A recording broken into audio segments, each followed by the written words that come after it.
Pappus all പെപ്പീസിലേക്ക് എല്ലാവർക്കും സ്വാഗതം. പുട്ട് മലയാളികൾക്ക് ഇഷ്ട ഭക്ഷണത്തിൽ ഒന്നാണ് പുട്ട്.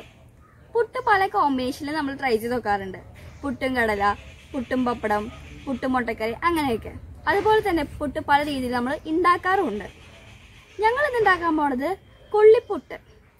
അത് കുറച്ച് വ്യത്യസ്ത തരത്തിലാണ് നമ്മൾ ഉണ്ടാക്കാൻ പോണത്. അപ്പൊ അതെങ്ങനെ ഉണ്ടാക്കണമെന്ന് നമുക്ക് നോക്കാം.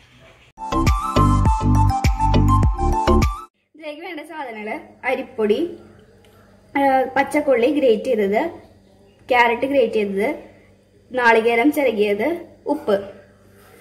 ഇനി നമുക്ക് പുട്ടിന്റെ ഭാഗത്തിന് നനച്ചെടുക്കാം. ഇപ്പൊ നമ്മുടെ പുട്ടുപൊടി റെഡി ആയിട്ടുണ്ട്.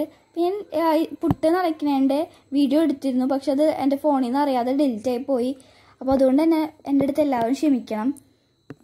ആവശ്യത്തിന് ഉപ്പും വെള്ളം ചേർത്ത് സാധാരണ പുട്ട് നനയ്ക്കുന്നത് പോലെ നനയ്ക്കുക.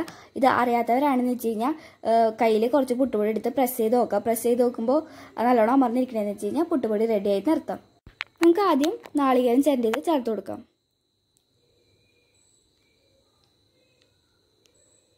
ഇനി അരഭാഗം നമുക്ക് പുട്ടുപൊടി ചേർത്ത് കൊടുക്കാം.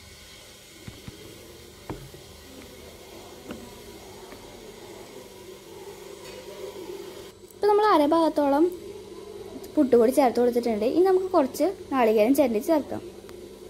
നമുക്ക് ഒന്നും കൂടി പുട്ടുപൊടി ചേർത്ത് കൊടുക്കാം. നമ്മൾ പുട്ടുപൊടി മുഴുവൻ ഇട്ടു. ഇനി അവസാനം നമുക്ക് കുറച്ച് നാളികേരം ചിരണ്ടിയത് കൂടി ചേർത്ത് കൊടുക്കാം. ഇനി നമുക്കിത് ആവിയിൽ വേവിച്ചെടുക്കാം. നമുക്ക് ആവി വരുന്ന വരെ വെയിറ്റ് ചെയ്യാം. ഇപ്പൊ നല്ലോണം ആവി വന്നിട്ടുണ്ടെങ്കിൽ നമുക്കിത് എടുക്കാം. ഇനി നമുക്കിത് കുത്താം. ഇപ്പൊ നമ്മുടെ ഹെൽത്തി പുട്ട് റെഡി ആയിട്ടുണ്ട്. നമ്മുടെ ഹെൽത്തി പുട്ട് റെഡി ആയിട്ടുണ്ട്. അപ്പൊ എല്ലാവരും വീട്ടിൽ ട്രൈ ചെയ്ത് നോക്കാം.